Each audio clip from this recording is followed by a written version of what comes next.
you're on the title screen, and like I can't remember exactly what it is, but it says like Lil Gator game, start game, and I think like your character's like kind of almost like poking their head like right at the start screen or whatever. And then when you press start, the camera literally just like from right where it's at, it just like zooms out behind your character, and then you're just in control of your character and starts. And it's just any time when they do something like that, I'm like, this wasn't even a title screen. This is just the game in the background running and just waiting for me to press play. It's just so cool. The Katamari Damacy like opening of just a pure white room with the Namco logo.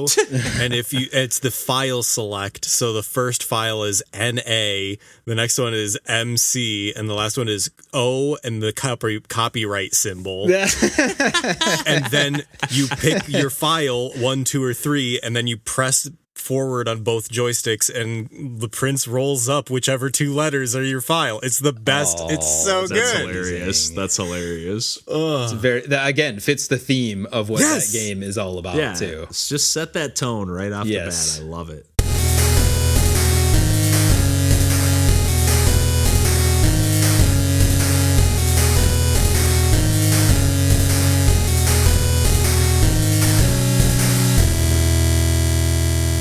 Hey everybody, welcome to Pursuing Pixels. My name's Kevin Portelli, and I'm here tonight with John Hines. Hey there. And Randall Nolery. Hey folks. And we are back as always to talk about some video games, although we're back to talk on Discord here. We've been recording on Skype for like the last, ever since we started the podcast. Yeah. And I only got a notification here saying that starting in May it was going to be gone, but these guys, it was just like, nope, it's you got to re-download, not letting you in. It seemed like it was going to be more trouble than it was worth, so we're going to have to switch eventually. So we're trying something new. So far so good, knock on wood, but yeah. It's actually kind of nice so far. So it is. We'll see how this goes, and we'll go from there. But new year, I guess, new new recording. I was going to say software, but I guess not software. But well, it is software, just not recording software. But nonetheless, I'm just talking a bunch of nonsense at this point, and we're here to talk about some video games. John and I both beat a video game recently, but why don't you beat different video games? Well, why don't you take the lead here, John? Yeah, so Kevin had gotten me starting to play the Metroid Prime series again. It's one of my favorite series. I've talked about it a ton on this podcast in all of its iterations. Yes. But I had played Metroid Prime Remastered on the Switch, and I had switched over to the classic controls, which I don't believe I had beaten the game my first playthrough of the game, so I did get a little bit of a different experience compared to, my first time playing through Remastered, and had a good time. I actually do think I prefer the classic control scheme to the dual stick control scheme. I just think that the way that I think that's where you landed last time around too. Yeah. Well, I definitely beat it the first time with the dual stick, like when when Remastered first came out. Just went all the way through. Nice. Yeah, and it feels great. It really does feel better from a precision standpoint. I remembered doing a lot of the more difficult platforming sections of Prime, but in Remastered are really rendered trivial when you have dual stick cameras and can have a lot more control over where you're landing and what you can see. But makes sense. That does make a difference. But it just feels better overall, and that might be just decades of muscle memory that are impossible to overwrite. So yeah, I beat Prime 1 Remastered on, I think they call it the casual difficulty, where it was just blowing through the game, not really running into any resistance, but trying to path it out as if I was doing a speed run. And we've talked about it on Lonely Mountains Downhill of the feeling of when you start from the beginning and get to the end in one perfect go, it feels incredible to get that muscle memory down on a free ride in Lonely Mountains Downhill. Oh yeah. But I was feeling pretty good for a few hours in to Metroid Prime Remastered. And then there was just one section where I was just I do not remember where to go. And I just picked a path and it was the wrong path. And I was just oh no. Do I reload a save to try to do this section faster? And was also trying to skip save points a lot. Like anytime I felt confident, I was like, I can beat like 4 bosses without saving. Like, oh my God. It's on casual mode. It is trivial. Like there was never any fear of dying in casual mode. So like I was going pretty hot into situations that I would not have been if I was playing on a different difficulty. But it was fun to like approach it from a new way because I've never played it. Like I've always taken my time to scan everything, enjoy the game, like luxuriate in it. And like this was, I'm not scanning anything. I'm skipping entire like enemy encounters to like push through this room as fast as I can. And I still ended up with like a terrible time, but it was still like a fun new way to play the game that like I hadn't done in a while. And then I booted especially up when you know a game that well. Yeah. Oh yeah. Yeah. And then I booted up Metroid Prime 2 and I was like, all right, let's do that with this. And then quickly gave up on that because I do not have 2 memorized nearly as much as I do 1, even though I think I've probably spent more time in 2, but just like exploring in between sections, like less of a guided. I think I've beaten 1. Well, yes, I've beaten 1. I've never beaten 2. And that's something that I still would like to do. Have no idea if I have the skill level to do it because I've been dying a bunch on Metroid Prime 2, even though I've gotten all of the I've gotten 100% of the power-ups and like map. I just haven't beaten the final boss. So jeez. Dang, I know that game inside and out. Mode. Just never beat it. Yeah, I feel like that speaks volume because you know that game inside and out, and you know the original inside and out, which you were just playing. Although, was it weird to go from the Switch controls to GameCube, where the only place you can play Metroid Prime 2? Was that odd? It was actually like a pretty seamless, like it wasn't 1-to-1. It wasn't like, oh, I've been playing this for hours and like now I've got it like again, but it was pretty quick. It was more of me getting used to the tactile sensation of holding a GameCube controller than it was the control scheme. Just because, like, it is such a singular controller, like the N64. It really is. It's awesome. It's awesome. Great. Yeah, it's so good. It's very much one of a kind. Yes. Mm-hmm. Yeah. But yeah, the classic control scheme they did on Prime Remastered feels great and was a pretty great. Like, once I switched it back from doing the dual stick controls, I was like, yep. This is the muscle memory I've had for years. And was able to transfer that over to 2. That's impressive because it doesn't always work when they just like even playing some of like the virtual console stuff or not virtual console, but like the Switch Online. Like I actually booted up Star Fox 64 recently and just sometimes like the C buttons map to the joystick and like just some of those controls on either GameCube or 64 are kind of hard to map to like a new just kind of standard, either Pro controller, Xbox controller, whatever you want to call it. Yep. Like it just doesn't always work all that well. So the fact that they were able to do it pretty seamlessly between the Metroid Prime stuff and you're able to jump between the modern and the classic and then a GameCube controller all relatively seamlessly is pretty cool and impressive. But I guess while we're on the topic of wrapping up some video games, I think I mentioned even briefly on a Save It for the Cast, and I talked about the game like a little more in depth with you guys, but The Legend of Zelda Minish Cap, that's going to be my actual first 2D Zelda game that I've ever beaten. I think I've played most of them over the years, and we talked about this a little bit before we started rolling, so I won't talk about it too much proper here, but I'll say just like on the whole, I had like overall the same like experience I had that I probably talked about before, for at least what I remember mentioning. Like had a few frustrations that I hit along the way, and I'm glad that I like, went with the approach of like, I'm not gonna like beat myself up about having to look up a guide when I'm stuck and, just look up a little tip online. Like I'm not gonna look up how to beat the whole thing, but like just when I get stuck, like I, instead of just running around in circles and exploring this dungeon again and again and again and again, just to find this one thing that like for whatever reason I didn't think to check or didn't think that like, I think I might have mentioned this same exact thing last time, but there was like this one switch. To the best of my knowledge, playing through the whole game, not that I found every secret, there was never another switch in this game that you could like throw a bomb at and have it blow up and trigger the switch. Like you had to either step on it or hit it with an arrow or hit it with your sword. And this one didn't look any different, but anything I threw at it, anything I did with it, nothing happened. But when I throw a bomb at it, it triggers it to open this bridge. So I just thought like, I must need to like get a new item to, warp across there or hook shot or, I hadn't had all the items at that point. So again, I'm glad I just like didn't just beat my head against the wall for hours on end. Yeah. Like I think this game on the whole took me, because like in the one thing I love about the Switch Online stuff, if you like look at the game details, I think when you press the X button when you're on like the game select screen, yeah, it gives you like a little rundown of like the history of the game or a little quick write up. Oh. But it also shows like your playtime on that particular game within the app. Like you can obviously look at your total playtime on like the Game Boy Advance app on the Switch, but then you can within that app check how long you've played each individual game. So I think it took me about 12 hours to beat Zelda.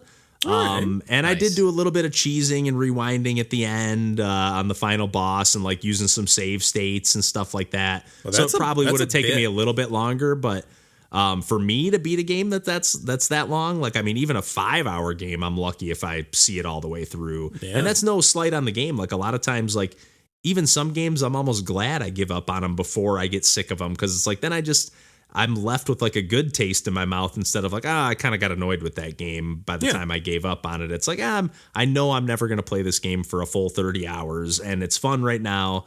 But like, why spend 5 more hours playing it when I've already had my fun with it and I'm never going to finish it. But this game, for whatever reason, it just compelled me enough. And the fact that I could just play it on my Switch and fire it up and play it in bed I basically played about an hour to an hour and a half every time I sat down, maybe 2 at the most, and just chipped away at it. Yeah, and I had a really good time. We talked about it a little bit before too, like the visuals and the music are really just top notch. I really think Capcom did a really great job of like mostly like just nailing the top-down 2D Zelda essence, but like injecting just a little bit of extra like energy or character or just something that the Nintendo top-down Zelda games lack. Not that there's anything wrong with them, but I just feel like they add a little different energy to them, a little quirkier. Like it feels more akin to Link's Awakening than any of the other Nintendo Zelda games to me, in terms of like both that and the Oracle of Ages and Seasons, the tiny bit of those I've played. But yeah, I'm just happy to, number one, be able to finally say I beat a 2D Zelda game. And definitely if I felt like going to explore for all the goodies, I could do a lot more in this game. Like there's tons of extra stuff, but I like how streamlined the experience was. Like it just got me through a couple snags in the like, not even necessarily getting stuck, but just like, oh man, I thought I was about to get to the next dungeon and like, oh, I got to do these 5 things first. Just got a little bit annoying and the pacing here and there, but overall great game. That unfortunately I think is a little bit pricey in like physical form these days. I'm sure. But nonetheless, really cool that it's on the Switch Online if you have the expansion pass. But yeah, happy to wrap that one up and happy to kick it over to Randall here for one of the games that you've been playing as of late with no segue here that makes any sense. You're not kidding regarding the priciness. That's a $70 loose Game Boy Advance game, Zelda. I know, Minish Cap. Brother. I know. Holy moly. I suppose that makes sense, though. Yeah, good thing I got that Smash box sent from that eBay seller back in the day, which I think I mentioned last time. I can't remember, but yes, to a game that I own digitally. One of those. Perfect segue. The Quarry. Supermassive Games is the developer. Came out mid 2022. I'm playing it on Xbox Series X. It is a choose your own adventure horror game, very much in the mold of the previous Supermassive game, Until Dawn, which is another game that I played through, though I think I played through that pre-Pursuing Pixels podcast era. Yeah, I don't remember that one ever coming up to the best of my recollection. I should have brought it up when I was sweating bullets trying to figure out something to talk about for all of those episodes early on. But I was very tired also during those days. Oh, that's for hilarious. good reason. Yeah.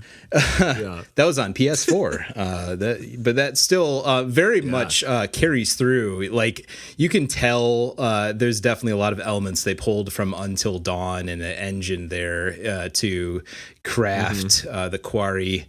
Apparently, the Quarry was supposed to be a Stadia exclusive title. I learned today when I was looking up information until Google canceled Stadia, like they cancel all of their projects. Yeah, and seriously. they had to Google pivot Glass. to something else. But yeah, horror choose your own adventure. Like, as someone that's of a certain age who remembered in his childhood buying from the Scholastic Book Fair choose your own adventure books, and holding your finger in place when you make a choice to go to this page or this page to see if you fell down a pit or not. This sort of thing. And I always just found that concept fascinating, just the interactivity there. You're mostly being told a story, but you have some choices. Yeah, a little bit of agency, yeah. A little bit, yeah. And I would say Supermassive games with these games, it's a little less bullshitty than those old school choose your own adventure books where it just was, totally random what might have happened to you based on some benign choice you made. Here you are making choices. There's 9 different characters. The whole conceit is it's basically set up like an ode to, say, like an 80s teen horror movie sort of approach, I guess. You control 9 characters. They're all teen camp counselors that are meant to come to this out in the sticks sort of campground again. But they've done it in previous years, but they come out again. But this time it's just a little bit eerie and off. And, I guess I'll give a spoiler warning. I'm not going to super spoil it, but I kind of need to a little bit at least to get into some of the stuff. A couple of the characters decide that they're going to get to the campground just a day earlier than the others. So their story kind of starts first. And that's when you start getting, little teasers and hints about some of the underlying horror and what's going on and how it's kind of haunted in this area. And they come across kind of a seemingly crooked cop who's wanting them to go to a different place than they want to go to. And, you get into some decision points even around that and your early relationship of whether or not this cop trusts you with how you're answering questions in the moment, when adrenaline's high, that sort of stuff. So, there's a lot of that going on. It's not just narrative choices for, giving a calm or aggressive sort of response, though. You also get into choices around choosing which direction you're going to go in as far as what you're going to explore. There's also quick time events. This was definitely more of a thing a few generations ago, I would say, compared to now, where mostly you're kind of watching a cutscene play out. But, what would be an example? I know it's some Metal Gear Solid games and things like that kind of had this a little bit, right? Or Resident Evil. Some of those games definitely had this where you're watching a cutscene, but you can't just lie back and put the controller down on the coffee table or whatever. At any moment, right? Something could happen where, you need to press left on your control stick, but only at a very specific time. And they're kind of you get the icon of the control stick. So you're going to have to press something, but it's kind of holding that there until the last possible second to make you, and then it'll show you, go this way. And, you got maybe a couple second window to make the proper input there, or something bad's going to happen. You get ripped apart or, Die Hard arcade style. You throw some of those in there. Yeah. There you go. That's an even better example in a game I really like. But yeah, and that stuff's fun. I know some people aren't huge fans of quick time events, but that stuff's always entertained me, especially in this sort of context where, it's very story first. It's very cinematic, cutscene and direction first, I would say. It's also kind of fun that in Until Dawn, it was from what I can remember, kind of strictly a single player experience, but Supermassive Games kind of learned pretty quickly that it was kind of like a party game or an informal co-op game. As the way people played it, because you have those really decision points. Was that? I just said that's a really interesting, yeah. Yes, because you'll have those decision points. But I remember playing Until Dawn, and Tina would be sitting on the couch next to me, and it's like, all right, what do you want to do? Who are we gonna like? And you have a small debate over what you choose to do. Yeah. Who's gonna save? What are we gonna do? Like, who do we trust? Let's put a pin in that, because we're gonna be coming back to that in my topic. Nice. Yeah, I mean, I love couch co-op in a game that's not meant to be co-op, that you're kind of collaboratively playing together. That's just such a fun experience. But if that's they're how you play games with other people, like you do create these little things. Yes. But if they're like piggybacking off of that idea, but then actually kind of like incorporating it into the game as actual multiplayer, that sounds really interesting, actually. Yes, and I don't want to oversell that too much. What they ended up doing was, at least in the way that we're playing it, like you could say, I want to start this game 2-player, but what ends up happening in practice is, because the scenes, as it were, are broken up by who the lead character is that you're controlling. And you basically, at the beginning of the game, there's these 9 characters, and you kind of draft those characters, in our circumstance, a player 1 or player 2. So then once that character's turn is there, in the story, okay, player 2 needs the controller, but you're literally passing one controller back and forth that way for each segment. And sometimes the segments are short, sometimes they're really long.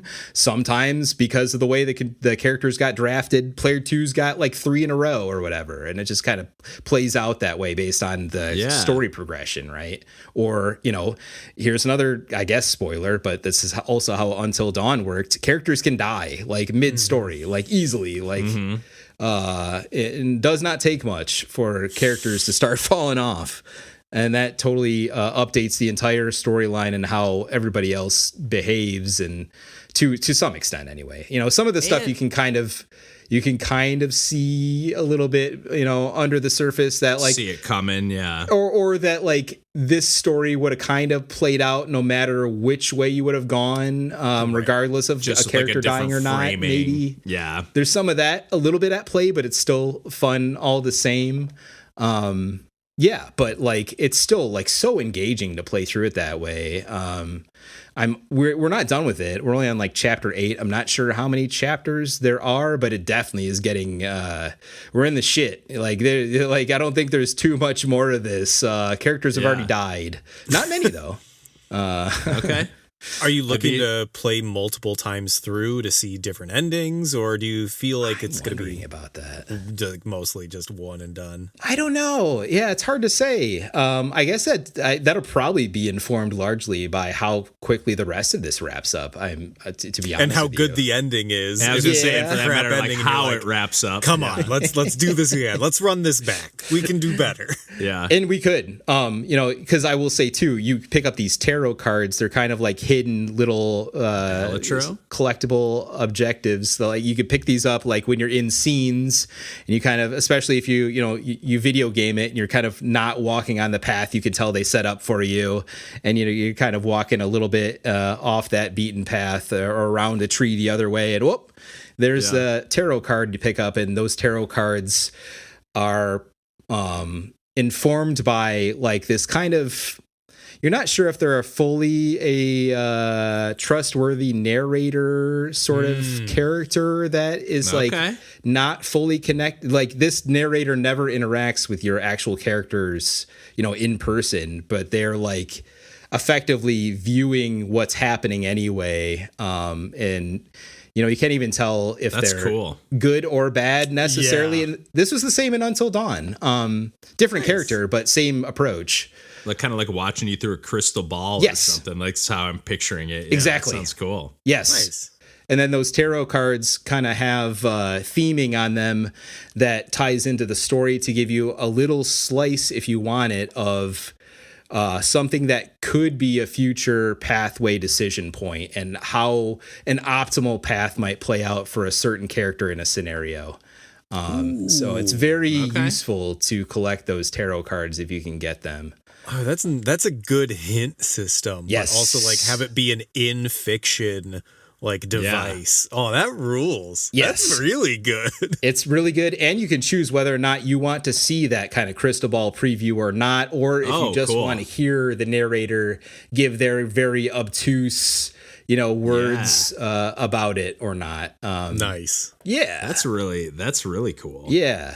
And I feel like the fact that like when you mentioned the first thought I had when you mentioned that like players can die, or not players, but characters like of the main like 9 or whatever can die. Yeah. Like I feel like as soon as that happens for the first time, that's got to immediately make you start thinking more about the decisions you're making, because then you're like, oh shit, that can happen.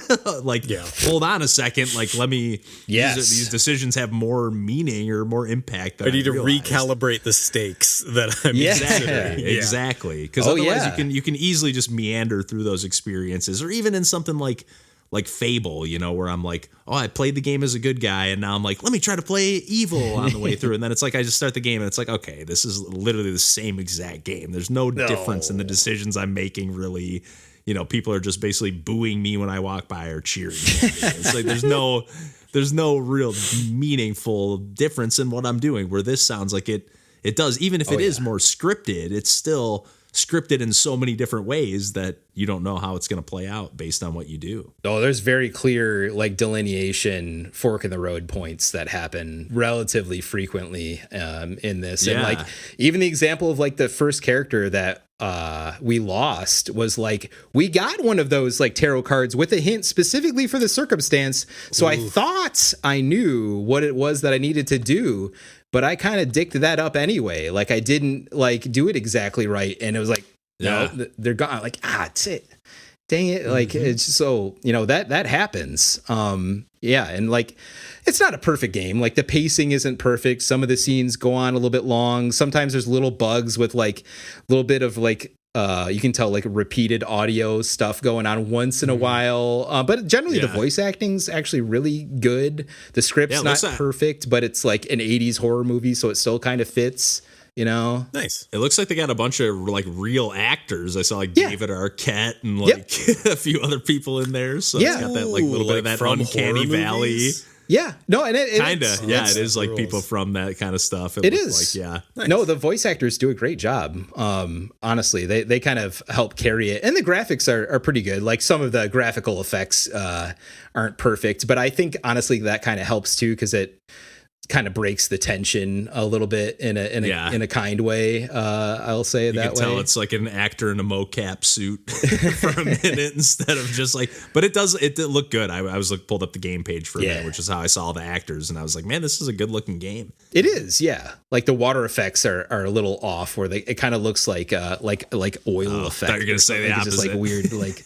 But I get it. Like they had to focus on one thing or the other, and they made sure like all of like the character models and the environment looked good, and it does. Nice. And it sounds like, would you compare it to like the Telltale games? Like it sounds like very similar to that kind of gameplay, having never played any of those. But yeah, although I would say that the Quarry. I mean, it's been years since I played any of those Telltale games, but I did play a good amount of them.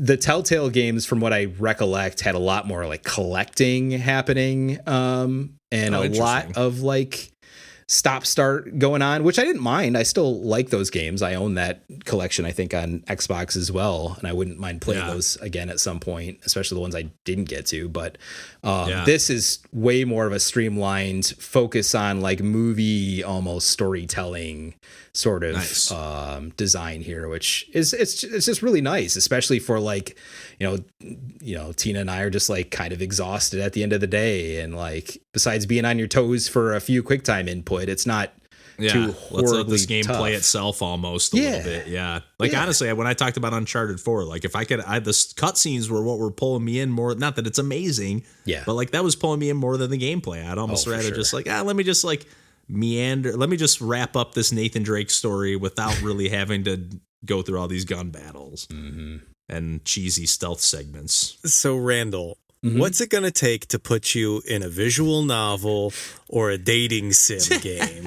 Not much. I feel like that is the literal next step, and like it's where I'm at, and it's where I'm beckoning you to come join me, because like the way you describe like playing it with Tina is exactly like what Lauren and I are doing with Dream Daddy, which is what the game that we're playing, which is the Game Grumps developed gay dad dating sim. Where the Game Grumps had a hand in that. Dude, I haven't heard Game Grumps in about 5 or 6 years. I know. A phrase that's interesting. It started as a joke, and then they decided to just seriously make it as if they cared about it, and it turned out great. Bath's Will Wiesenfeld, the electronic artist, did the opening theme for it, so it's also just really good at like all levels of it. It's like really charming, and like it's also really horny about dads. Like, it is explicitly a gay dad dating sim where you move to a cul-de-sac in a new neighborhood, recently widowed, and your daughter is soon off to college. So what better place to move than to the cul-de-sac where all the hot dads live? Of course, naturally. Just a perfect setting, and like right from the beginning, like it is just Lauren and I arguing over which dad to seduce, and like it is such a fun time where like Lauren's like seen Let's Plays of like dating sims before, or like footage from dating sims. Like we've seen media where like she's aware of like how the games are played, and like that made it super easy for us to like, when we would get to like an inflection point, I would set down the controller, and then we would argue over like, okay, we have to go. We can't go to the church because we know that the dad that we want, like, don't want to romance is going to be there. Like, we can just write off that location entirely. We never need to go there. Like, meanwhile, this like dark and brooding dad that's just sitting at the end of the bar like drinking whiskey like propositioned us on night 1 to just sleep with him, and we're like, well, we just moved to the new neighborhood. My daughter, like, I don't want to be known as the dad who'll just sleep with anyone the first time we move in. You went to the bar. Like, our choices have implications. We need to think about these things.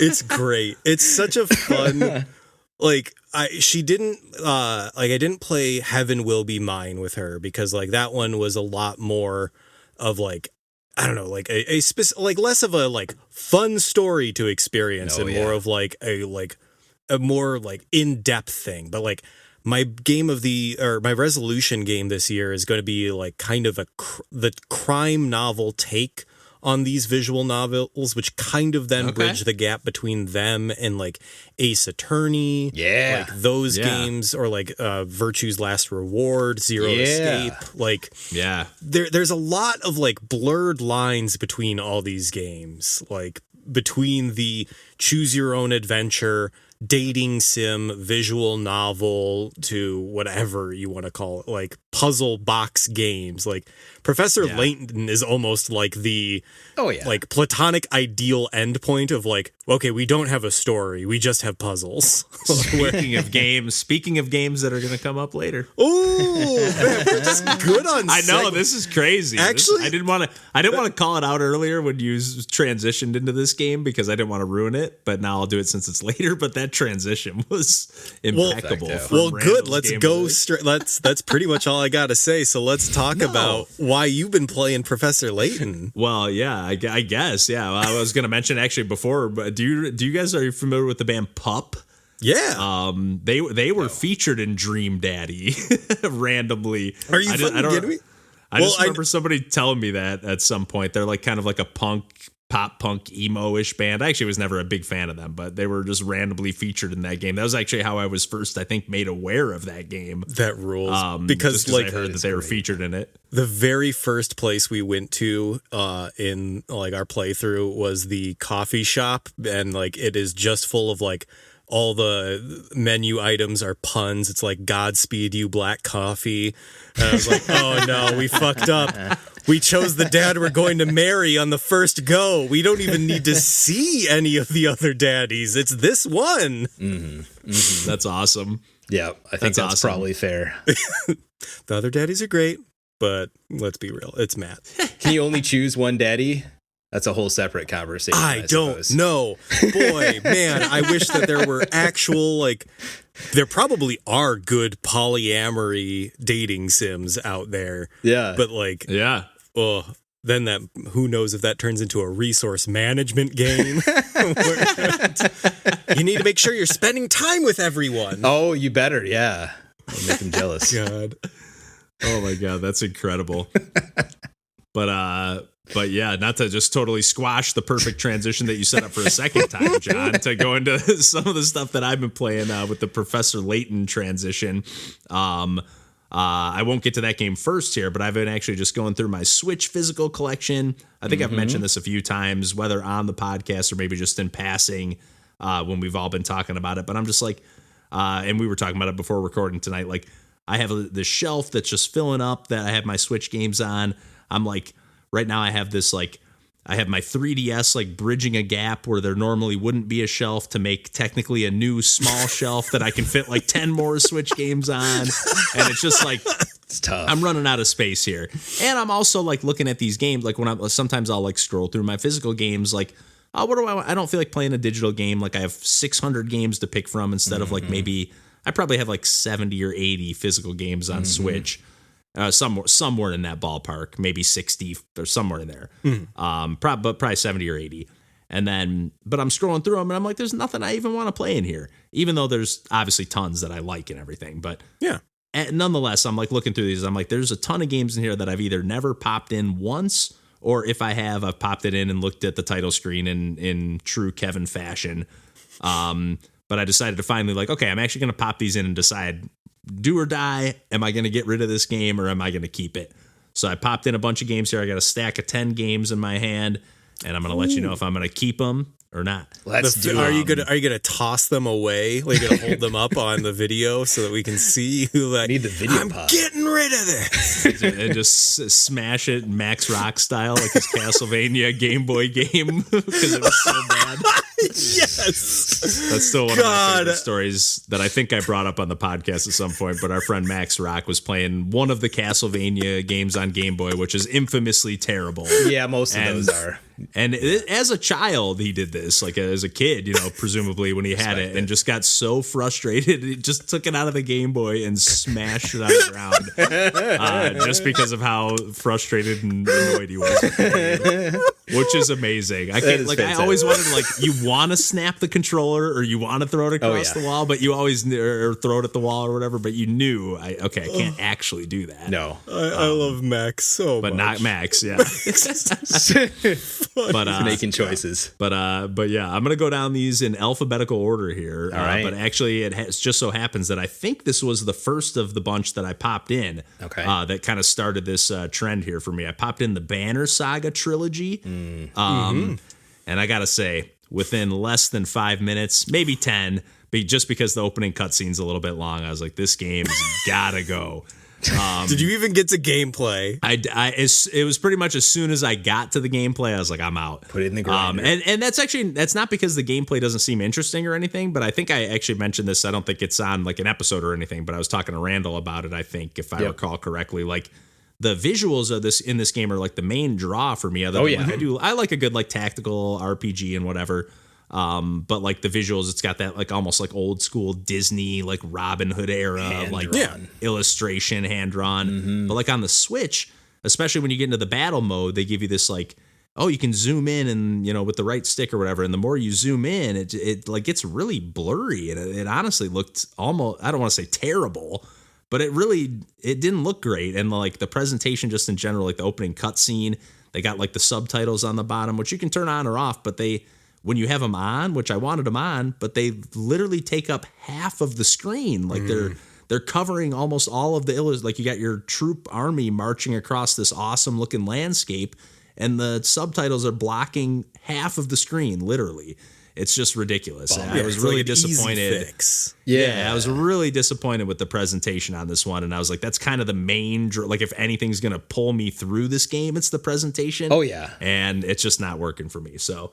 Yeah. Tossing that one aside, that one's going to be okay. Here we go. Okay. We'll get Randall. Get me on the ticker. What I can. We'll total up what you got. My current value. So second one here, alphabetically, Bayonetta Origins, Cereza, and the Lost Demon. This is one I bought very recently. Yeah, this I is thought actually that was one of the supposed to be only good. ones. It looked great. The art style looks amazing. This is another one I played for about 5 minutes, and there's no run button. This is kind of like a top-down isometric sort of 3D puzzle game looking thing. You kind of like, it kind of reminds me a little bit of like the Last Guardian in the sense that you have this extra like Cheshire character that like you can't control and you use to solve puzzles and stuff. But I didn't even get to see that character in the game because I just hated the way it controlled. Like immediately, I was like, "There's no way I'm going to be able to play this game at the pace they're going to force me to play it at with how slow you move." And I just immediately was like, "I'm never going to play this game." Have you played Bayonetta 1 and 2? I've played like just a smidge of either 1 or 2. I can't remember. Like I have 2 on Wii U, which came with 1. And I so can't this is like remember a different control scheme. Like it doesn't. It's a totally different gameplay. Weird. Like there's no action combat or anything to the best of my knowledge. Maybe there's some, but like it's more like you're just like solving puzzles and like it's more like an environmental adventure game to the best of my recollection. And it's also interesting because it's like Platinum Games and then from Sega, but like on the spine of the game it says Nintendo. I don't know if they've like published it technically. I think it is only on Switch. So, but nonetheless, not impressed with that game and will not be keeping that one. 24. What do we get that at, Randall? 24. 24. Okay. That's exactly what I paid for it. So I'm not mad about that at all. There you go. Next one in the list here, Collection of Mana. I'm just going to say right off the bat, I'm done with buying these fucking retro collections. I'm never buying one again. You mark my words here. If you get a retro collection of games on one cartridge, I'm never buying it again. Number one, I don't want to play these faithful retro exact to the T versions of the game anymore. And the reason I bought this is because it has like I can't even think of the name of it now, but it's like the third game in the series. Oh yeah. Or it's like the sequel to Secret of Mana that came out, I think, in Europe or maybe not Europe. I think it's in Japan. Yep. But that's the one I booted up for like a second, and it just felt like such a mess of retro garbage. And I'm sure it's good, but Trials of Mana / Seiken Densetsu 3. Yeah, exactly. It's not for me. And it's one of those, like, for me, I'm always like thinking like, hey, it's an action RPG from Square. Like it doesn't have the turn-based combat. It's like, you know, and it's multiplayer, especially Secret of Mana. And I think Trials of Mana as well. But it just seemed like such a janky retro package that it's like, I'm just never going to play this. Is Chrono Cross an active combat, like an action RPG? Like I know Chrono Trigger is like the beginning of that, and like I feel it's like turn-based, but it like gives you enough of a taste of like the timing, and you can see the enemies on the map. Like that's a huge factor. Like is Secret of Mana more of an action? It's more like it's Zelda style in the sense like you're running up and hacking and slashing enemies. Okay, it feels a little bit jankier than that, but it's like that's the gameplay. It's not. There's no like turn-based selecting moves or anything like that, but like the game, I booted up Trials of Mana, and this is the first time it's like available in English, and that's kind of the reason I picked up this package. But although confusingly, they also did a remaster of Trials of Mana, which I also picked up during this time. Yes, yeah. Are you talking about like the full like 3D remake or whatever they did? Yeah. Mm-hmm. Which is supposed to be not bad, but it just not for me. Yeah. So yeah, nonetheless, I'm just like, it's not even necessarily that it's like it's bad or anything, but it's just like I know I'm never gonna play it. Again, it's totally fair. So this one's gonna be a no-brainer if you've ever listened to the podcast before. Diablo 3 Eternal Collection. It's out of here. This game, I've almost never had less fun playing a video game other than playing Overwatch 2. And I'll say that I just don't like playing these like loot-based multiplayer games. No, I find you don't. Virtually zero fun in them. The only reason I'll ever play them is to hang out with my friends. And I'm looking at it and I'm like, well, Diablo 4 exists, and I know that no one's ever going to play Diablo 3 again, and I don't care if it's even worth $1. I might give this game the Max Rock treatment and just give it a nice little snap it, smashing on the concrete. $20. Hey, that's actually way more than I expected. And then moving along to the game that kind of made the transition here. This is probably the biggest mouthful as well. This game takes up the entire spine on the side here. Layton's Mystery Journey, Catriel and the Millionaire's Conspiracy Deluxe Edition. This is a game I remember you being stuck on the first puzzle there. Yeah, I posted this in the Discord and I booted this game up. I was like, oh, this seems like the perfect game to like cozy up with in bed. And I'm playing the first puzzle of the game and you're like making, and if you're not familiar with the Professor Layton games or any of the games in the series, they started on the 3DS or the DS. And they're like touchscreen controlled. In this game, you can use the joystick or like the Joy-Cons or whatever. And I think it might have been a 3DS game originally, I'm pretty sure. Or maybe even an iOS game. I know like Level 5 sometimes puts out their stuff on various platforms. Yeah. But like anyways, you got this sign. I think it's like a bakery, and I think you're trying to make a sign that says cakes. And they're like, oh, the K fell off the sign. And you got to remake the K, and like they give you these 3 wooden triangles, and I'm like trying to make a K out of them. I'm like, there's no way to line this up. And then I ended up looking it up because I was like, what the fuck are you supposed to? This is the first puzzle in the game. And so I ended up looking it up, and it's like you actually have to use the triangles to use the negative space to make the K, which doesn't make, I mean, it's a clever puzzle and everything and whatever. But like all the other letters, they're using the wood to spell the letters. So it's like, I don't know. It just kind of pissed me off. And I was like, I'm just never going to beat this game. I literally got stumped on the first puzzle, and it didn't impress me all that much.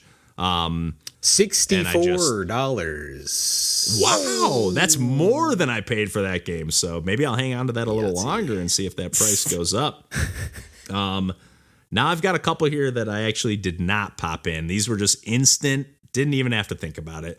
Mario Golf Super Rush. Yeah. See you later. That's one of the worst games I've ever played in years. That's overstating it, but I was so excited for a new Mario Golf game on Switch, and it just did not have any of the itch. We're to the point where I remember I went back to the 3DS version and like got kind of hooked on that, which was a little bit of a miss for me when I first played it, but like it was so much better than the Switch version that I was like, oh man, this game is way better than I thought.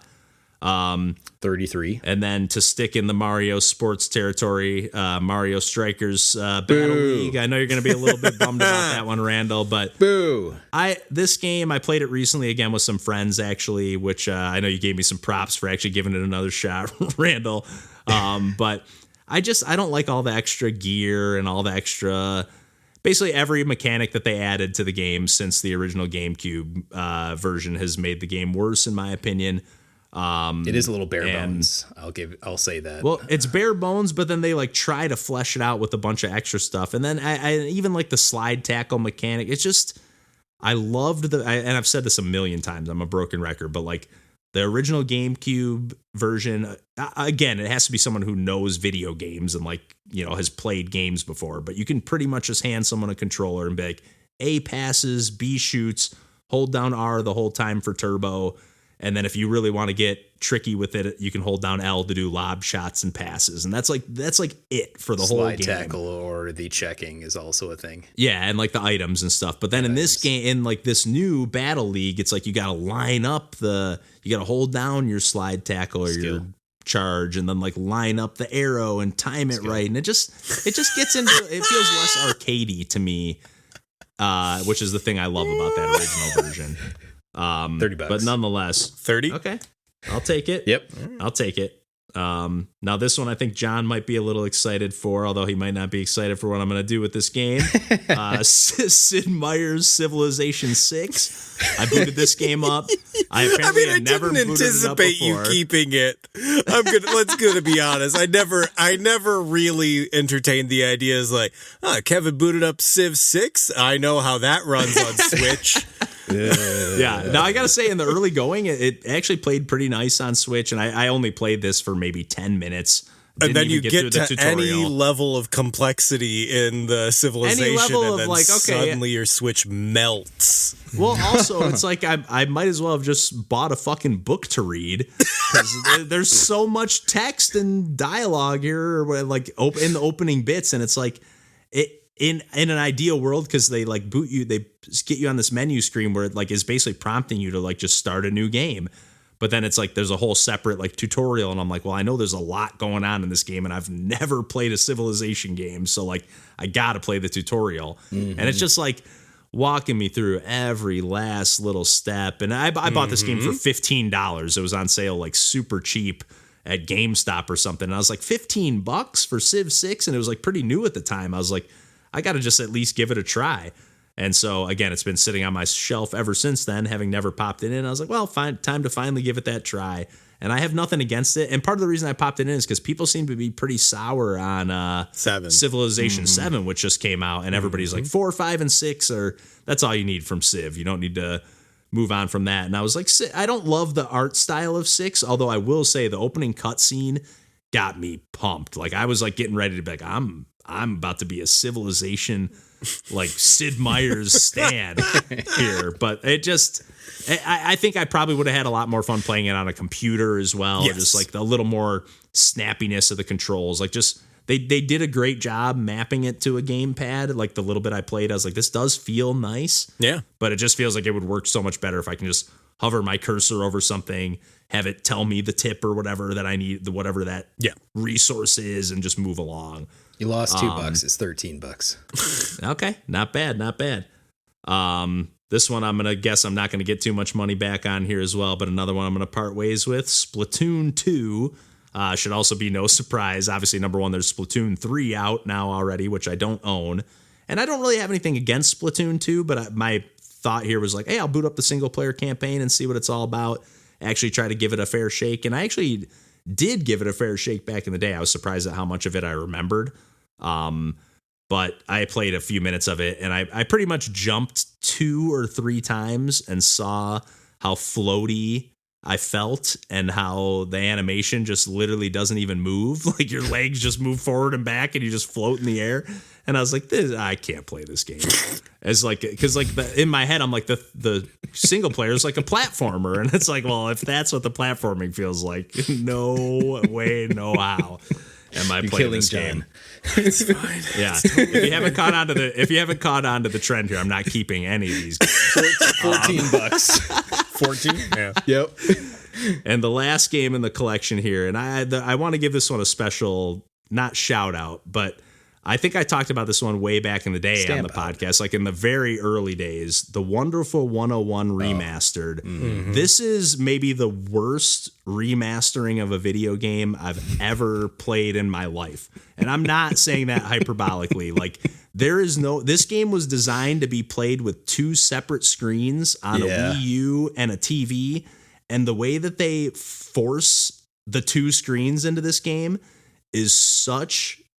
I can't believe that they greenlit this game. It's ridiculous. Like you can either switch it to where the whole half the screen is basically a black bar on the top and the bottom, and then you have not picture in picture mode. That's kind of the normal mode. Or you have like you can just have like one screen on the left and one screen on the right with a ton of black. It is such, and then like.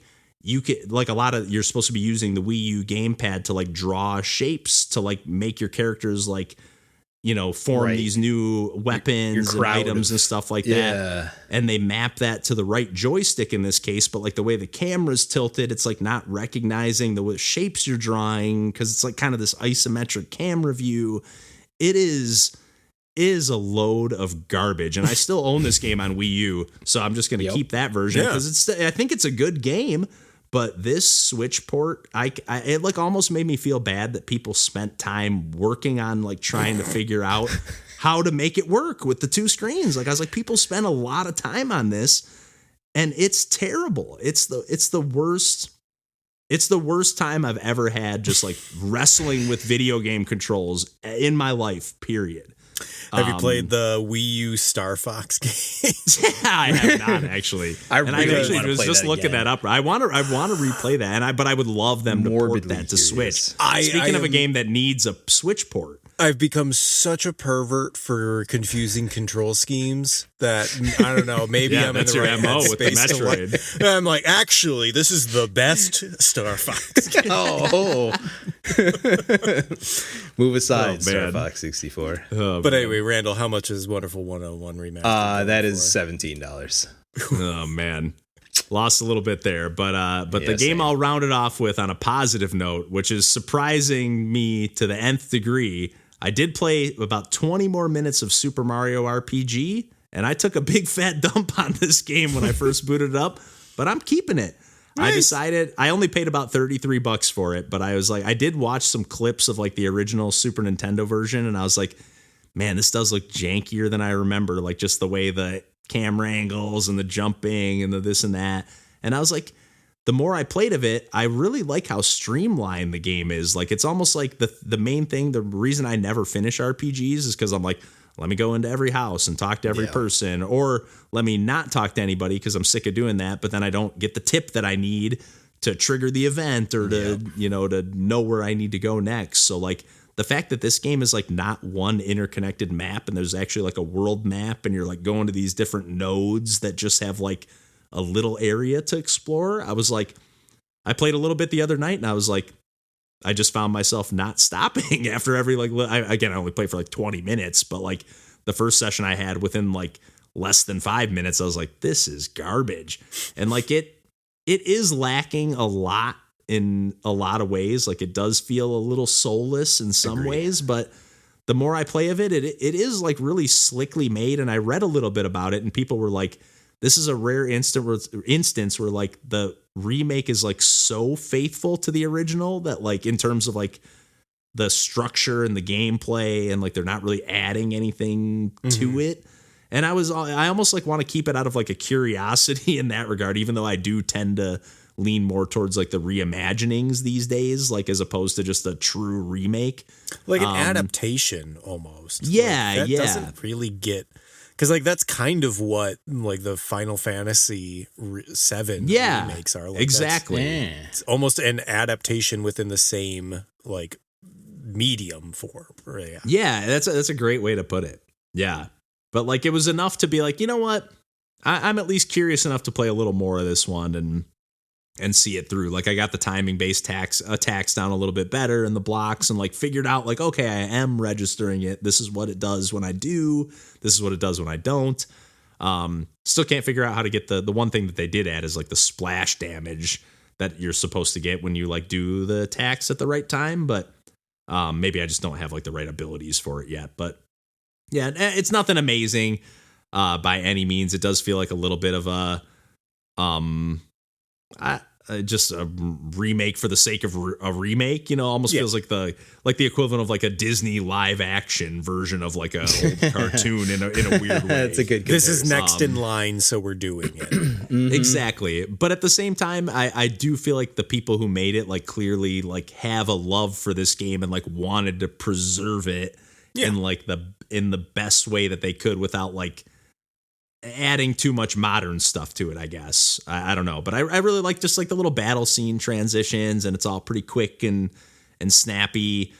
It's nothing great, but I'm happy to at least end with one game that I'm going to keep in my collection. And the only other game that I'm going to double check and see if I want to keep is this game called Rime, which is it's a cool game. I think I talked about it also way back in the day on the podcast, but I know the Switch port was like notoriously not great.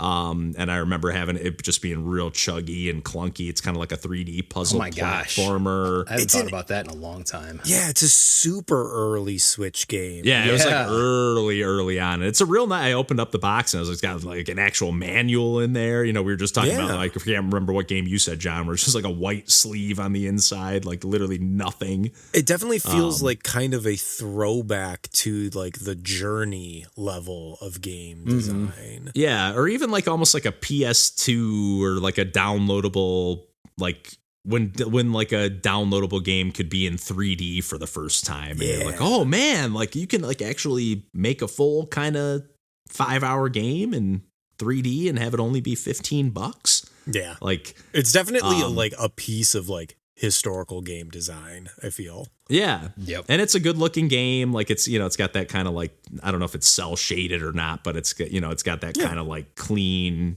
look to it that I remember I liked the bit of it. I played of it. It just didn't run that great on Switch. But if it, if there's a patch for it, although that kind of defeats the physical copy, if it's like, oh, you got to download the patch. But I already own it. I'm not going to go through the trouble of selling it if it still plays okay. But you'd get $18 for it if you did. Ooh. Okay. Well, without the $18, if you do keep it, then the total that you would get would be $263. If I not bad. Correct. Hey, that puts a dent in the Switch too, right there. So, but yeah, who knows even if and when I'll get around to selling these. But at the very least, I have like a pile where they're like set off to the side from my regular games that are actually on the shelf, taking up space, I guess. But yeah, I guess, and actually, while we're on the Super Mario RPG topic, another game that I took a nice big dump on that I just picked up the other day is Zelda Echoes of Wisdom. I almost said Oracle of Ages. But I finally just decided, I watched a little bit more about that game, and I was like, you know what? I want to give this game a fair shot. It does look cool and interesting, and it looks like they're doing something new with, obviously doing something new with the Zelda series, but like really doing something.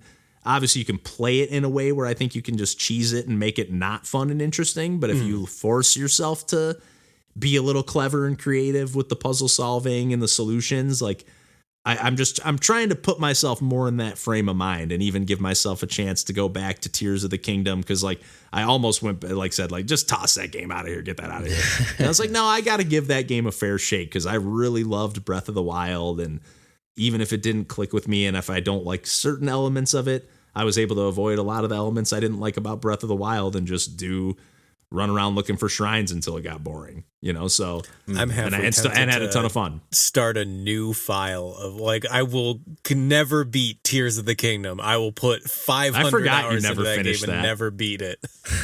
I forgot you never finished that. I didn't get close to beating that game either. I should go back to it. It's massive. Yeah, it like makes Breath of the Wild look small. Played a lot of it too. Yeah, yeah. You guys were going to town on that game for a while. But yeah, I think we're probably good to wrap it up here for this week, unless you guys have anything else to gab about. I think this is one of our longer episodes in a while here. So, but yeah, as always, you can find us on the internet at pursuingpixels.com. We're pretty much everywhere else on the internet as well. And yeah, until next week, we'll catch you then and take care. Bye. Bye-bye.